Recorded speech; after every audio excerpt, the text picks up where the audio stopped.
자, 우리가 이제 기독교 강요를 따라서 매우 중요한 우리가 성경의 주제들을 지금 알아가고 있습니다. 우리가 한 2주 전에는 신구약의 통일성이다 이런 제목으로 봤죠. 그리고 지난주에부터는 이제 그 신구약 경륜의 경륜상의 차이다 이런 제목을 가지고 우리가 기독교 강요의 내용들을 지금 배우고 있습니다. 자, 하나님의 모든 섭리는 하나님께서 경륜 가운데에서 이루신다. 지난주에 이렇게 말씀을 드렸어요. 그래서 경륜이다. 오이코노미야. 우리가 경제 이러면 이코노미잖아요. 이코노미를 경제라고 그런단 말이죠. 거기에서 나온 거예요. 오이코노미아란 말은 오이코스와 그리고 노모스의 합성어예요. 헬라어에.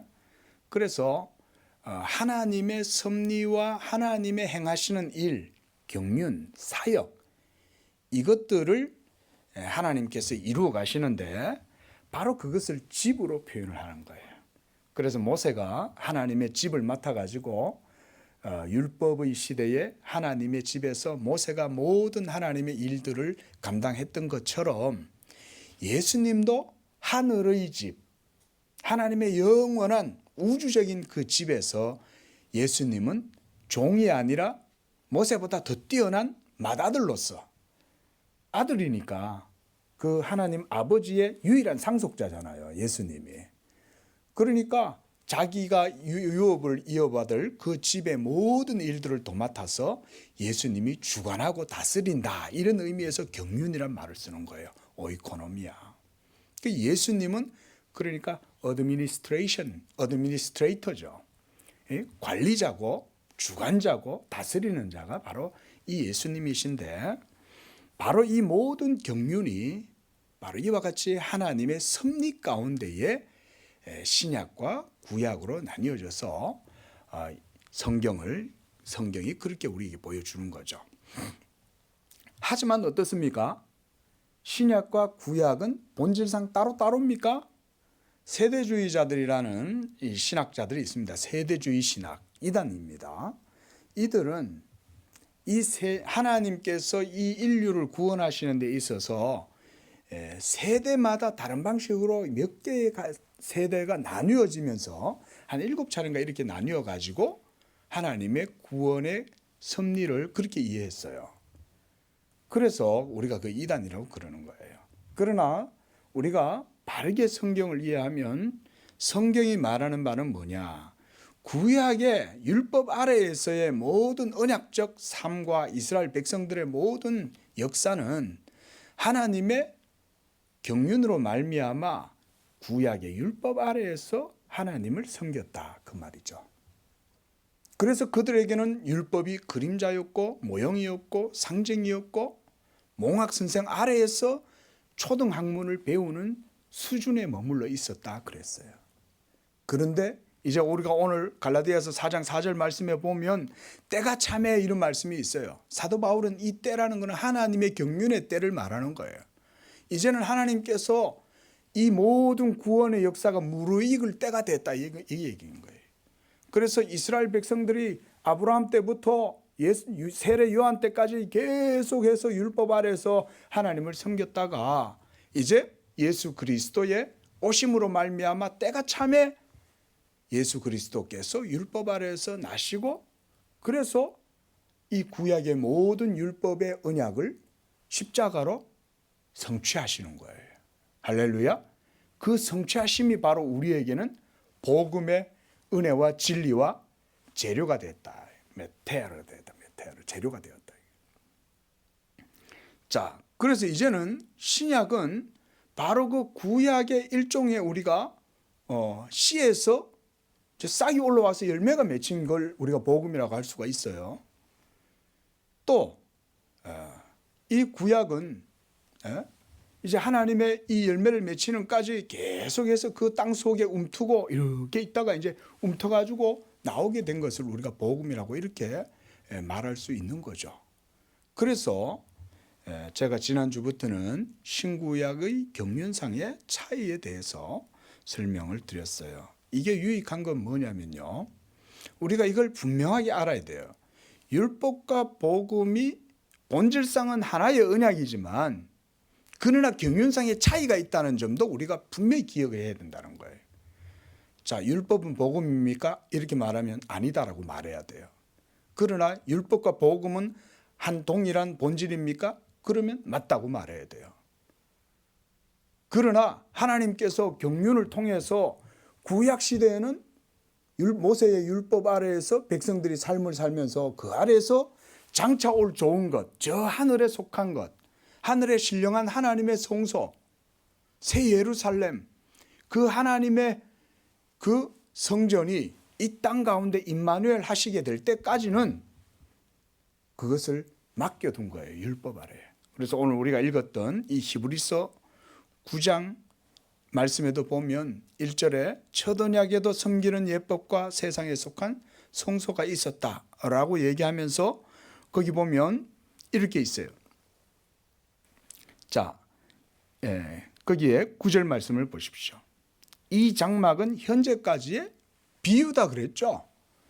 구약의 이스라엘 백성들이 하나님께 제사 드렸던 바로 그 장막은 비유인 거예요. 그래서 이 비유가 언제까지 있냐? 10절에 이런 것은 먹고 마시는 것과 여러 가지 씻는 것과 함께 육체의 예법 의식일 뿐이었다. 의식일 뿐이었어요. 자, 의식이라고 하는 것은 상징성을 가지는 거죠. 그죠? 우리나라에도 보면 옛날에 성리학 조선에 보면 궁궐에서 이 궁중 제례가 있잖아요. 그렇죠? 그래서 궁에서는 이 종묘 제례 이래 가지고 여러 가지 의식 예법들이 많이 있었다고요. 심지어 그 예를 어떻게 할 것인가 하는 예학이라는 것까지 있었어요. 예? 마치 모세의 율법학자들이 막 그 예법을 따라서 여러 가지 의식과 방식들을 막 규정하고 이러면서 연구했던 그런 것처럼 우리나라 성리학에도 예학이라는 게 있어요. 그런 것처럼 그런 것들은 모두가 다 의식에 대한 예법이었을 뿐이다. 의식, 상징이죠. 우리가 그렇죠?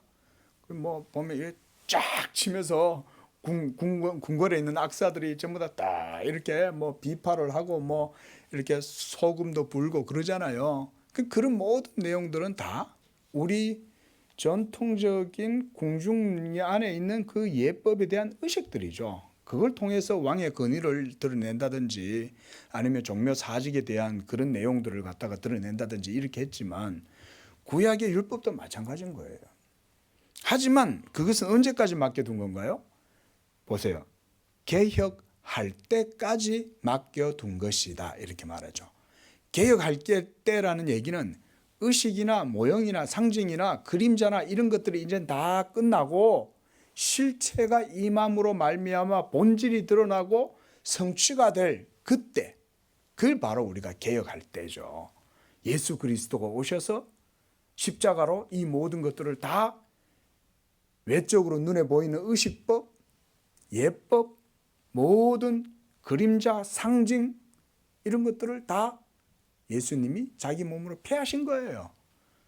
개혁을 하면 옛것은 없어지잖아요. 개혁이라는 게. 그런 의미에서 지금 히브리서 기자도 율법에 대해서 말씀합니다. 자, 말씀드렸듯이 우리가 이 율법과 복음의 차이를 이해하는 것은 아주 중요합니다. 이게 왜 중요하냐면요. 이런 이유가 있어요. 첫째, 율법이 복음에 비해 가지고 차이를 가지는 것에 대해서 비교해 갖고 그걸 우리가 분명히 알면 어떤 효과가 나타나냐면 복음이 얼마나 탁월한가 하는 게 더 빛이 나는 거예요. 우리가 뭔가를 비교할 때 좋은 것과 나쁜 것을 비교하면 왜 비교를 해요? 나쁜 게 왜 나쁜가를 비교하는 게 아니죠. 좋은 게 나쁜 것보다 얼마나 더 좋으냐를 비교하려고 딱 비교하는 거 아니에요? 그렇죠? 예? 장사꾼들이 보면 일반 시제품, 그러나 자사의 제품 이러면서 비교를 할 때 자사 제품을 높이기 위해서 다른 것과 비교하는 거 아니에요? 마찬가지인 거예요. 율법과 복음을 비교하는 이유는 본질이 같지만 경륜상에 그런 차이가 있기 때문에 이 율법과 복음의 차이를 비교함으로써 복음이 얼마나 탁월하고 복음이 얼마나 영광스럽고 복음이 얼마나 복되고 복음이 얼마나 강력한가를 보여주기 위해서 비교를 하는 거죠. 그렇기 때문에 우리가 이 신구약의 경륜상의 차이를 공부를 해야 돼요. 그리고 칼빈이 그거를 아주 면밀하게 잘 제시해 줬어요. 그래서 기독교 강의 놓고 이런 부분들을 공부를 하면 성경에 대해서 이제 정확하게 이제 깨뚫는 거예요. 어떤 유명한 목회자가 이런 말을 했어요. 목사라면 당연히 율법과 복음의 차이에 대해서 분명히 알아야 된다, 이렇게 말했어요. 아주 유명한 목회자인데요. 마찬가지입니다. 우리 성도님들이 율법과 복음의 차이를 이해함으로써 여러분들이 누리게 되는 영적인 유익은 뭐냐? 복음의 은혜가 얼마나 탁월한 것인가를 그것을 통해서 깨달을 수가 있다는 것입니다. 그래서 이제 지난주에 이어서 오늘은 세 번째에서 다섯 번째까지 맞추어진 시간 내에 제가 보려고 합니다. 자, 오늘은 세 번째로, 자, 지난주에는 이제 이 예레미야 선지자를 가지고 이제 말씀을 드렸습니다. 예레미야 31장 31절과 34절에 보면 거기에 이 예레미야가 옛 언약과 새 언약과의 차이에 대해서 예언을 해놓고 있어요. 우리 한번 볼까요? 예레미야서 31장.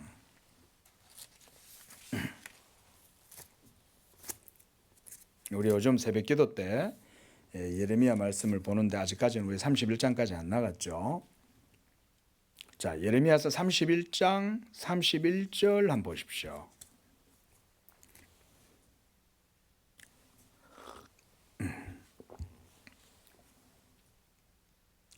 자, 31장 31절. 자, 제가 읽겠습니다. 여호와의 말씀이니라. 보라, 날이 이르리니 내가 이스라엘 집과 유다 집에 뭘 맺어요? 새 언약을 맺는 거예요. 새 언약을. 자, 지금 하나님께서 이스라엘 백성과 언약을 맺었어요? 안 맺었어요? 맺었죠. 그게 무슨 언약입니까? 율법 언약인 거예요. 그래서 이 새 언약은 내가 그들의 조상들의 손을 잡고 애굽 땅에서 인도하여 내던 날에 맺은 것과 같지 아니할 것은 내가 그들의 남편이 되었어도 그들이 내 언약을 깨뜨렸기 때문이다. 여호와의 말씀이니라. 그러나 그날 후에 내가 이스라엘 집과 맺을 언약은 이러하니, 어떻게 해요? 내가, 여기서부터 같이 읽어봅시다. 내가 나의 법을 그들의 속에 두며 그들의 마음에 기록하여 나는 그들의 하나님이 되고 그들은 내 백성이 될 것이라. 여호와의 말씀이니라. 자, 예레미야 선지자는 구약의 선지자였는데도 불구하고 하나님의 언약 아래에서 하나님을 섬겼잖아요. 그렇죠? 그런데 이 예레미야는 뭐라고 말을 해요? 하나님께서 장차 새 언약을 베푸실 것이라는 거죠. 그리고 그 새 언약을 통해서 하나님이 자기의 언약 백성들과 새 언약을 맺는데, 이것은 과거에 옛날에 올드 테스트먼트, 구약의 옛 언약 백성들이 들에게 주신 그 언약, 율법 언약과는 같지 않은 언약이라는 거예요. 그거를 하나님께서 하실 거라는, 그게 뭐겠어요? 복음인 거죠. 그게 바로. 그래서 이제 본문으로 넘어와서 사도 바울은요, 이제 이 말씀을 근거로 해서 고린도후서 3장 우리 한번 찾아보시기 바랍니다. 고린도후서, 갈라디아서 앞에 있죠. 고린도후서 3장 6절에서 11절. 자, 우리 함께 읽어보겠습니다. 시작. 그가 또한 우리를 새 언약의 일꾼 되기에 만족하게 하셨으니 율법 조문으로 하지 아니하고 오직 영으로 함이니 율법 조문은 죽이는 것이요 영은 살리는 것이니라. 돌에 써서 새긴 죽게 하는 율법 조문의 직분도 영광이 있어 이스라엘 자손들은 모세의 얼굴에 없어질 영광 때문에도 그 얼굴을 주목하지 못하였거든 하물며 영의 직분은 더욱 영광이 있지 아니하겠느냐. 정죄의 직분도 영광이 있은즉 의의 직분은 영광이 더욱 넘치리라.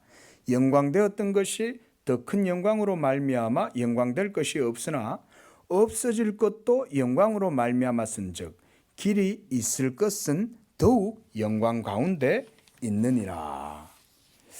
자, 여기서 우리가 이 고린도후서 3장 6절에서 10절의 내용을 잘 보십시오. 먼저 6절에 보면 이런 얘기가 있죠. 율법 조문으로 하지 않고 오직 영으로 했다, 이렇게 말하죠. 그러니까 율법 조문은 바로 율법을 얘기하는 거고, 영으로 한다는 건 뭐가 영으로 한다는 거예요? 복음이 영으로 한다는 거예요. 복음의 역사는 성령의 역사로 말미암는 것이고, 율법은 단지 문자적이고 율법 조문으로 한다, 그 얘기죠. 율법 조문이란 얘기는 기록된 문자, 의문, 기록되어진 문자일 뿐인 거죠. 그러다 보니까 이 문자가 살아서 역사하지 않는다 하면은 이것은 그것을 행하는 사람에게 있어서는 자유를 주지 못하고 문자에 얽매여 가지고 문자주의에 빠지게 되는 거예요. 그렇죠? 예? 여러분, 문자라고 하는 문자주의에 빠지면은 우리가 항상 그렇잖아요. 뭔가 성경을 해석할 때도 우리가 문자적으로 해석해 버리면 그 문자의 속에 있는 영적 의미를 이해를 못하면 성경을 제대로 이해 못하잖아요. 그런데 여기서 보면 복음은 영적인 교훈이다. 왜냐? 영으로 하기 때문이다. 또 6절에 보면 율법 조문은 또 어떤 거예요? 죽이는 것이다, 그러는 거예요. 율법 조문은 죽이는 것이다. 그러나 복음은 생명을 주는 거죠. 예? 영은 살리는 것이다 할 때 이 영이 하나님의 말씀의 역사로 말미암는 생명을 말하죠. 죄송합니다. 그리고 또 있어요.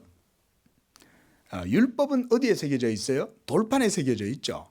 그렇죠? 7절에 돌에 써서 새긴 그랬잖아요. 7절에서. 그런데 돌에 써서 새긴 그것은 죽게 하는 거예요. 율법은 죽게 하는 거예요.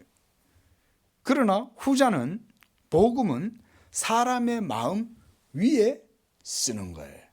누가 쓰셔요? 사람의 마음에 성령이 하나님의 말씀을 사람의 육의 신비에다가 쓰는 거예요. 그 다음에 이렇게 전자는, 그러니까 율법은 죽게 하는 것이지만 복음은 생명을 전하는 것이요. 또 율법은 정죄하지만 복음은 의롭게 하는 거죠. 이런 차이를 사도 바울이 이 말씀 속에서 계속 얘기하고 있는 거예요. 예?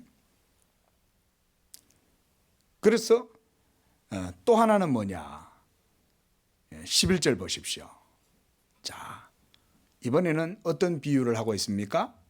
율법은 깨어져서 없어지는 것이고, 돌판은 깨질 수도 있잖아요. 그렇죠? 돌판은 깨지면 없어지잖아요. 모세가 한번 깨뜨려서 없애버렸잖아요. 그게 모세가 화가 나서 우연히 한 것 같아도 그걸 통해서 율법의 한계를 하나님이 보여주셨다고 저는 봐요. 예? 그러나 복음은 영원히 길이 있을 것이다, 이 말인 거예요. 예. 그렇게 해서 영존하는 것이다, 이렇게 비교를 해줍니다. 자, 이렇게 구약은 죽음을 가져오고 인류 전체를 저주 가운데 이끌어가지만 이 신약의 복음은 이 생명의 기관, 도관이 되어가지고 그것은 사람들을 저주로부터 해방시켜서 하나님의 사랑으로 회복시켜 주기 때문에 이와 같이 사도 바울이 율법과 복음을 비교해 주고 있는 거예요. 아주 좋은 말씀이죠. 그래서 구약은 정죄 사역을 함으로 모든 불의한 아담의 후손들을 고발하고 책망하기 때문이고, 복음은 의의 사역이므로 우리가 의롭다고 칭함을 받는 하나님의 자비가 복음 가운데에 계시가 되는 거예요.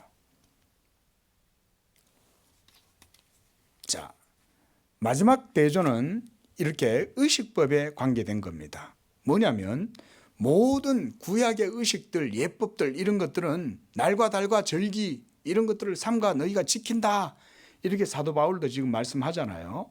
그 모든 것들은 이제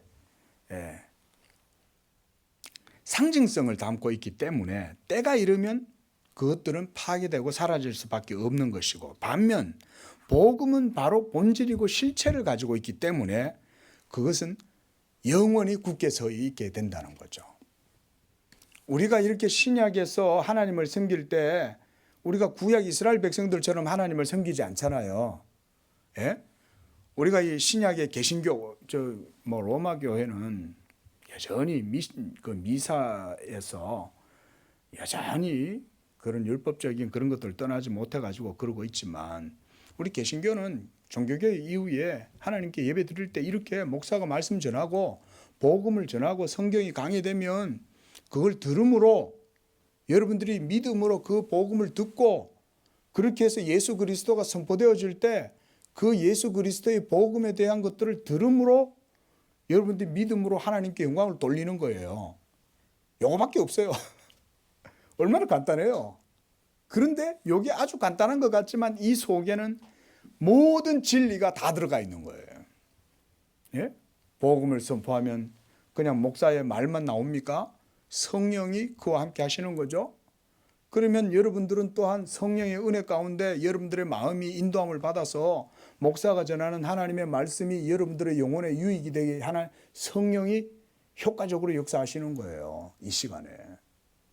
그리고 하늘 아버지께서 예수의 복음이 선포되는 그곳을 기뻐하심으로 그 복음 증거되고 있는 그곳에 또 그 복음을 즐거이 듣고 있는 성도들 가운데 하늘 아버지가 또 복을 주시는 거예요. 그 자리에. 이게 얼마나 복된 겁니까? 그리고 이렇게 할 때 하나님의 자녀들인 여러분들에게 하나님께서 뭔가 율법의 행위와 어떤 율법의 공로와 이런 것들을 요구하시는 게 아니죠. 오로지 여러분들은 하나님의 자녀된 마음으로 즐거이 아빠의 무릎에 앉아가지고 막 이렇게 옹알이하는 자녀들처럼 그저 아버지를 바라보고 엄마를 바라보고만 있으면 되는 거예요. 너무 밋밋합니까? 너무 싱겁습니까? 예? 하나님 앞에서 우리가 뭘 해가지고 그를 기쁘게 하고 우리가 뭘 해서 하나님 앞에 상을 받겠어요? 자녀들이 부모한테 뭘 잘해서 부모가 그들에게 상을 주고 생일 선물을 주고 케이크를 사줍니까? 그게 아니잖아요. 자녀니까 해주는 거 아니에요. 자녀가 구두를 닦아줘서 돈을 주는 게 아니잖아요. 자녀니까 돈을 주는 거지. 아이고 이놈아 착하다 이러면서 얼마나 이쁘냐. 예? 아빠 구두도 닦아주고 이쁘네. 카드도 하나 써가 오는 거예요. 아주 감격스럽잖아요. 얼마나 글을 보고는 남의 집에가 그래서 딱 하면 그거가 감동받습니까? 자기 자녀가 쓴 글이니까 그게 감동스럽지. 신약의 예배라는 건 그런 거예요. 이게 진짜 예배인 거예요.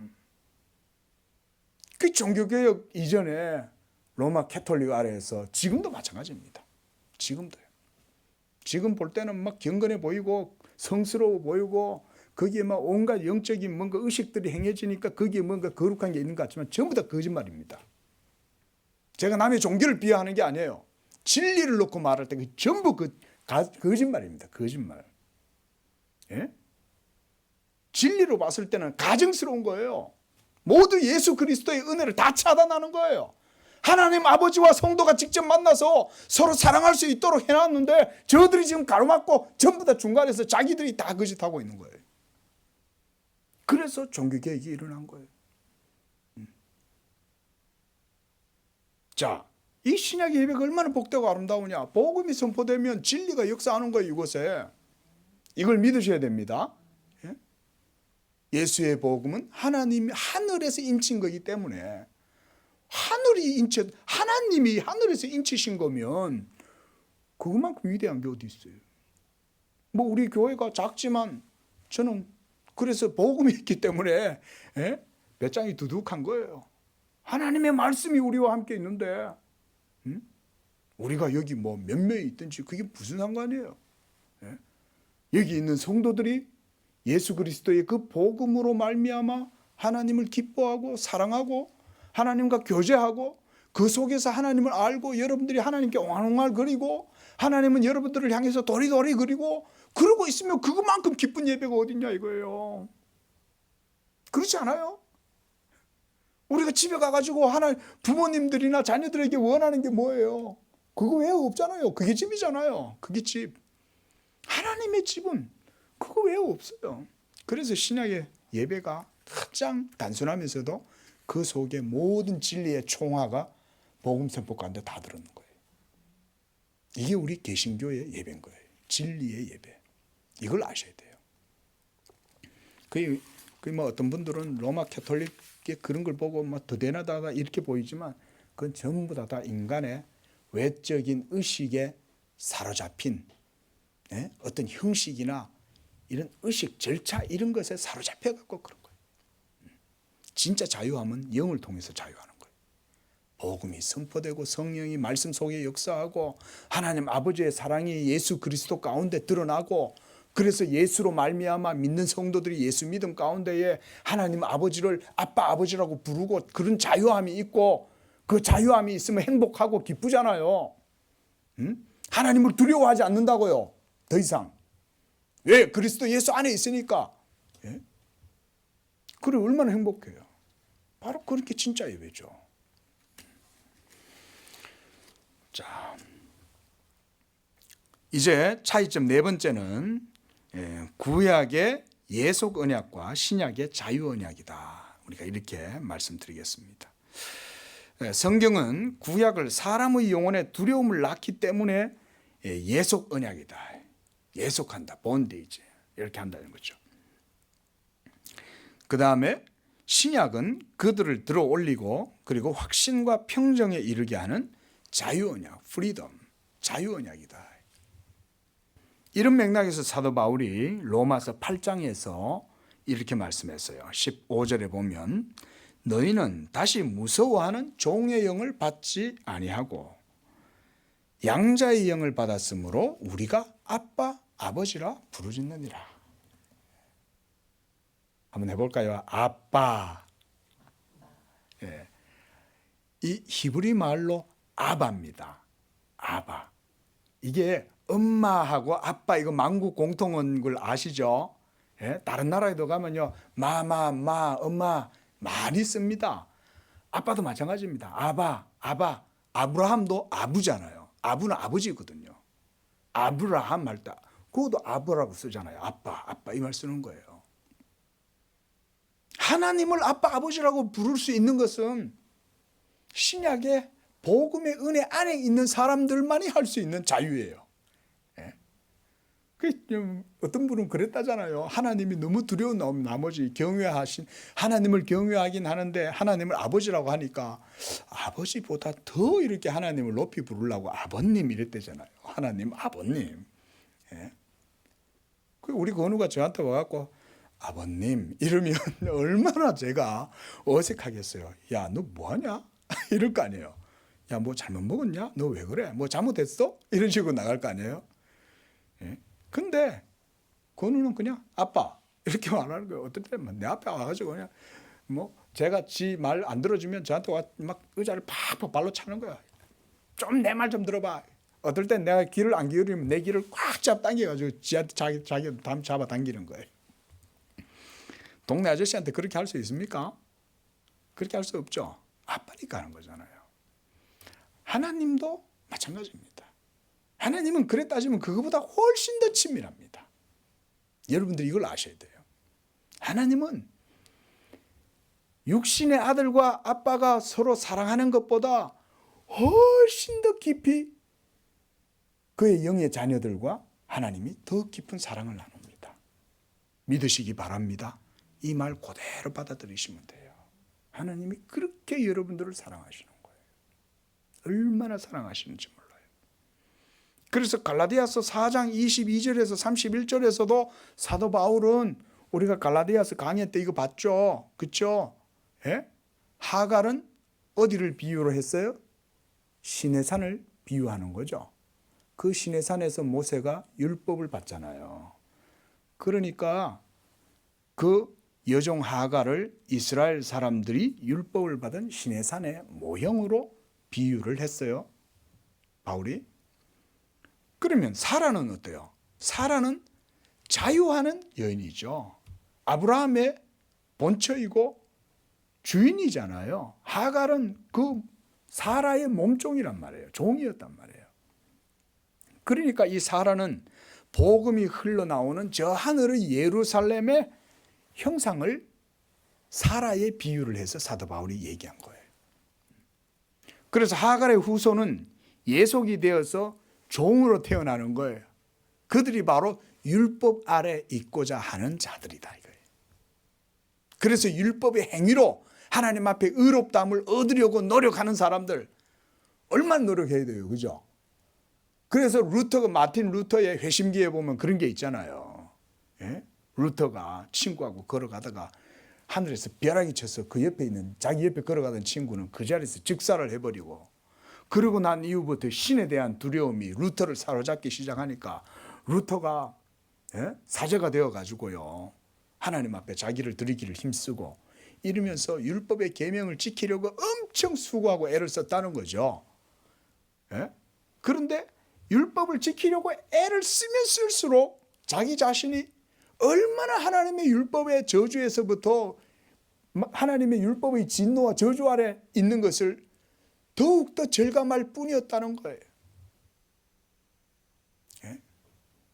그러다가 이 루터가 로마서 1장 17절 말씀을 읽고 거기에서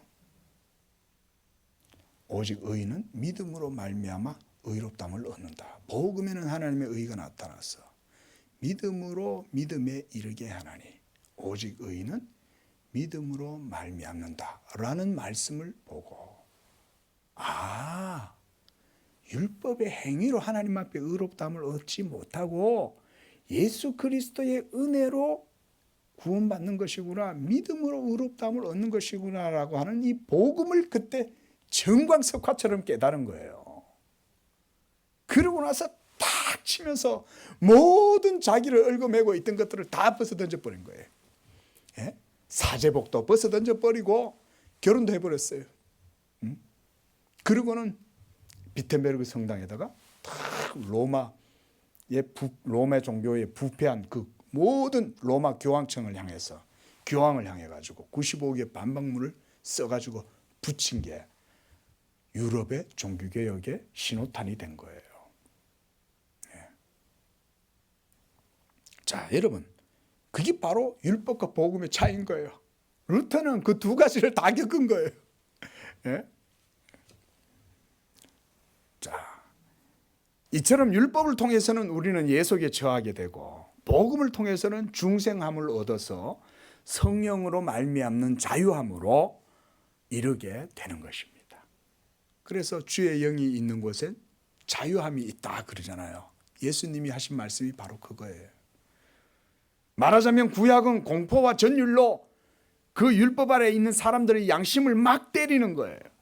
하지만 신약의 은총은 사람들을 구원하고 기쁨에 이르게 합니다.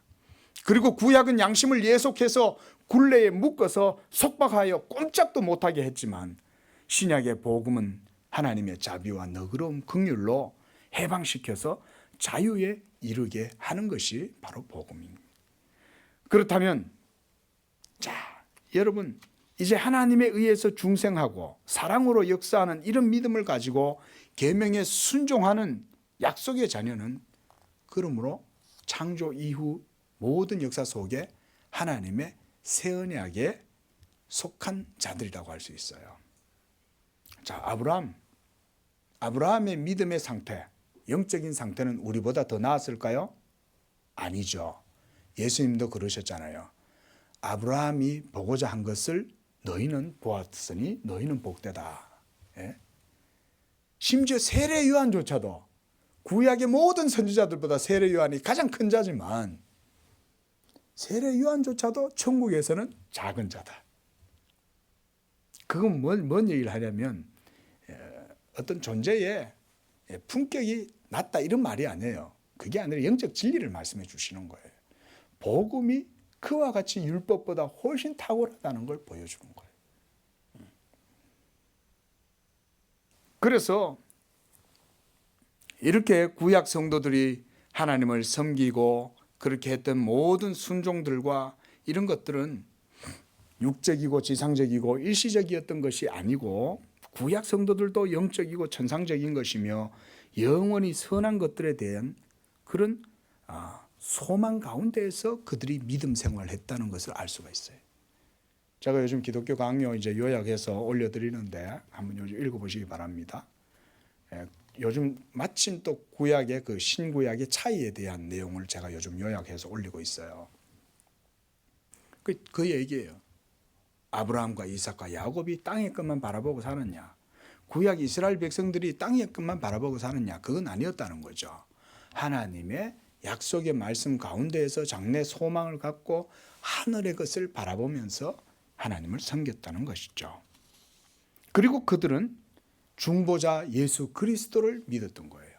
율법의 실체, 율법의 중보자, 바로 율법이 제시하고 보여주는 바 예수 그리스도, 그를 믿은 거예요. 이렇게 생각하시면 구약이 이제는 클리어하게 다가오는 겁니다. 우리가 생각할 때 성경을 읽어보면 구약 성도들은 뭔가 이렇게 굉장히 이렇게 땅의 것만 추구하고 살았나 보다. 보면 하나님도 땅의 것에 대한 약속을 많이 하잖아요. 땅을 유업으로 차지할 것이다. 나가도 복을 받을 것이다. 들어가도 복을 받고 하늘의 이슬과 기름짐이 땅에 넘칠 것이다. 땅의 소산으로 말미암아 풍성할 것이다. 뭐 이러면서 하나님이 땅에 대한 약속들을 많이 하시지만 그건 모두가 다 하늘의 복에 대한 비유로 말씀하시는 거죠. 그렇다고 해서 구약 성도들이 땅의 것만 바라보고 믿었다는 게 아니에요. 그들도 땅의 것을 소유하였으나 그 소유를 통해서 거기에 만족하지 않고 하늘을 바라보면서 살았다 이 말이에요. 누가 복을 줘요? 하나님이 복을 주시잖아요. 그러니까 이스라엘 백성들은 하나님을 바라보았던 거죠. 물론 그 가운데 경건한 하나님의 백성들만 그렇게 했지만 그랬었다. 자, 이제 칼빈은 요 네 가지까지는 이제 차이점으로 설명을 하다가 다섯째를 또 하나 더 붙여요. 그것까지 제가 잠깐 말씀을 드리고 마칩니다. 이건 뭐냐면요, 이것도 중요하다고 봐요. 경륜상에 있어서의 차이인데, 다섯 번째 차이는 그리스도께서 강림하실 때까지, 그러니까 예수님께서 성육신 하시는 그 시기까지 이 이스라엘 민족을 이방의 많은 열국들과 구별해 가지고 그들에게 은혜의 언약을 베풀어 주시고, 그렇게 해서 그 은혜의 언약을 그 이스라엘 민족에게만 국한해서 주신 것이 바로 율법의 경륜이었다는 거예요. 그렇죠? 예수님 오시기 전까지는 율법과 할례는 아브라함의 혈통의 자손들에게만 국한되어져 있었잖아요. 그러니까 초대교회 사도행전의 역사가 시작되니까 초대교회의 주님의 제자들이었던 베드로조차도 헷갈리는 거죠. 이방인들에게 어떻게 하나님이 구원하시라고 그러냐. 우리가 보자기 환상이 있잖아요. 그렇죠? 그 하나님께서 보자기를 이렇게 기도하는 베드로한테 보여주시면서 잡아먹어라. 3번이나 그렇게 하신 말씀은 뭐 때문입니까? 하나님께서 이제 거룩하게 한 것을 네가 속되다 하지 말라는 것을 보여주신 거죠. 이렇게 사도행전은 신약과 구약의 이제 이 전환기죠. 과도기라고도 할 수 있겠지만 하나님의 경륜상 이젠 전환기가 된 거죠. 그리고 야고보 그리고 예루살렘 총회에서도 이방인들이 하나님의 백성으로 이렇게 여호와의 회의에 들어올 수 있느냐라고 하는 것에 대해서 막 가타부타 논란이 많았단 말이에요. 그 예루살렘 총회에서 그걸 회의를 하다가 결론이 어떻게 났습니까? 이방인들도 하나님이 받으신다. 이렇게 결론이 난 거죠. 그리고 율법의 모든 규례는 이제 폐하여졌다는 거죠. 자, 신명기서 32장 8절에서 9절 말씀, 또 신명기 10장 14절에서 15절 이를 잠깐 한번 보십시오. 자, 신명기 32장 8절에서 9절. 자, 이 보면 하나님께서 32장 8절에 지극히 높으신 자가 민족들에게 기업을 주실 때에 인종을 나누실 때에 이스라엘 자손의 수요대로 백성들의 경계를 정하셨도다 그랬습니다. 또 여호와의 분깃은 자기 백성이라 야곱은 그가 택하신 기업이다. 이렇게 하나님께서 특별히 그들을 택하시고 뽑으신 거죠. 그래서 그들에게 하나님의 백성된 모든 영적 특권, 영광, 능력 이런 것들을 그들에게 다 주신 거예요. 반면에 자, 이번에는 사도행전 14장으로 한번 가보겠습니다. 사도행전 14장 16절 말씀 한번 보십시오.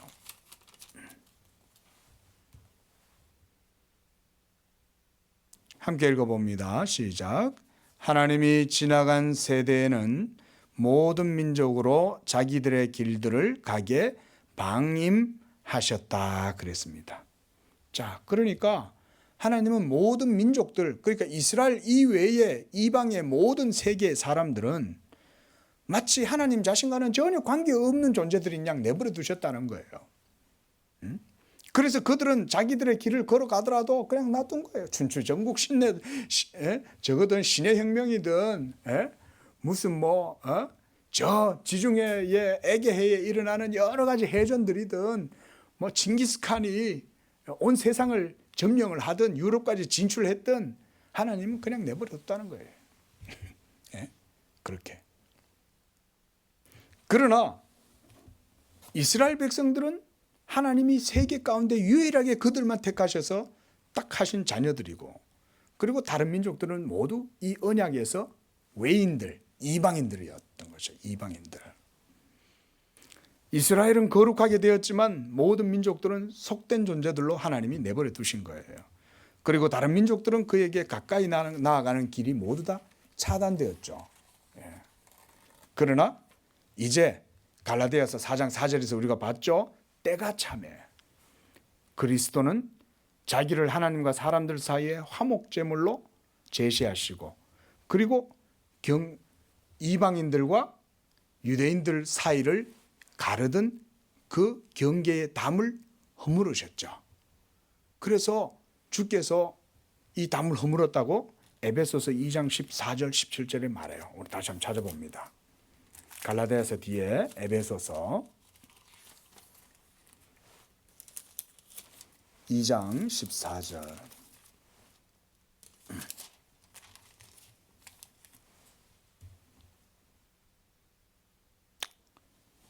자, 시작. 그는 우리의 화평이신지라 둘로 하나를 만드사 원수된 것 곧 중간에 막힌 담을 자기 육체로 허시고 법조문으로 된 계명의 율법을 폐하셨고, 그리고 이 둘로 자기 안에서 어떻게 해요? 한 새 사람을 지어 화평하게 하셨다 그랬어요. 이 담을 누가 제거했습니까? 예수 그리스도가 십자가로 제하신 거예요. 십자가 때문에 이제는 율법의 모든 것도 다 폐하여졌잖아요. 율법이 다 폐하여졌으니까 더 이상 그들도 율법의 의식을 행한다고 자랑할 게 없는 거죠. 그리고 이방인들은 율법 언약 밖에 있었던 자들인데 이제 그들도 하나님께서 믿음으로 말미암아 하나님의 언약 안으로 들어오도록 하나님께 그리스도를 통해서 이렇게 막힌 담을 헐어버리신 거예요. 할렐루야. 이런 걸 찬양을 해야 되는 거예요. 그래서 우리가 이렇게 예수님을 믿는 거잖아요. 그리고 이렇게 해서 헬라인과 할례자들과 그리고 유다인 헬라인들과 무할례자들, 그럼 유대인들과 할례자들, 이렇게 할례와 무할례를 하나님께서 이제는 구별하지 않고 모든 만유를 그리스도 안에서 통일되게 하셨다 그랬어요. 그리고 구약 아브라함의 언약이 실제적으로 세계 역사 가운데 이제는 스며들게 해서 하나님의 나라가 온 세계 땅끝까지 예수의 이름으로 전파되게 하시는 이런 경륜과 섭리가 구약과 신약의 큰 차이라고도 할 수가 있는 거죠. 그렇죠? 칼빈은 이런 것까지 주목을 했어요. 그래서 이런 것까지 설명을 해줍니다. 자, 말씀을 맺겠습니다. 이제 언약 백성이나 이방 백성이 차별이 없어요. 할례 받았다고 그 사람들이 더 대단할 것도 없고 그게 자랑될 것도 없어요. 예. 근데도 여전히 오늘날도 보면요, 저들은 이방인인데 아브라함의 자손도 아닌데도 불구하고 자기네들이 뭐 이렇게 누가 뭐라고 그러지도 않는데 나서가지고 뭐 율법의 행위를 자기가 스스로 막 이렇게 행하려고 그러는 이단들이 적지가 않아요. 그래놓고는 뭐라 그러냐면 목사님은 왜 율법 안 행합니까? 이렇게 말하는 거예요. 그 말이 돼요?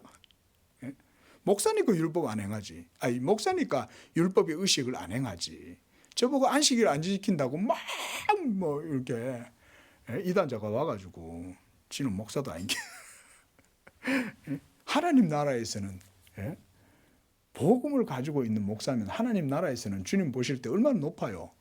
저들은 무슨 뭐 초막절 지킨다, 안식일 지킨다, 할례는 받았는지 몰라. 율법도 하나도 안 지키면서. 자, 이렇게 우리가 신약의 경륜상의 차이를 2주 정도를 거쳐서 봤습니다. 들어봤습니다. 자, 어떻습니까? 복음의 은혜를 더 사모해야 되겠죠. 그렇죠? 하나님께서 예수 복음을 통해서 우리에게 주신 진리라는 것은, 하늘의 진리는 그런 거예요. 율법 아래에서 있었던 성도들은 맛볼 수 없었던 그것이 우리는 맛을 보는 거예요. 율법 아래에 있던 사람들은 그 빛을 그만큼의 광도를 쬐지 못했지만 우리는 지금 이 복음의 큰 광명한 빛을 지금 쪼이고 있는 거예요. 하나님께 감사와 찬양을 드리시기를 바랍니다. 그래서 우리가 복음의 영광, 복음의 탁월함을 노래하는 것입니다. 기도하겠습니다.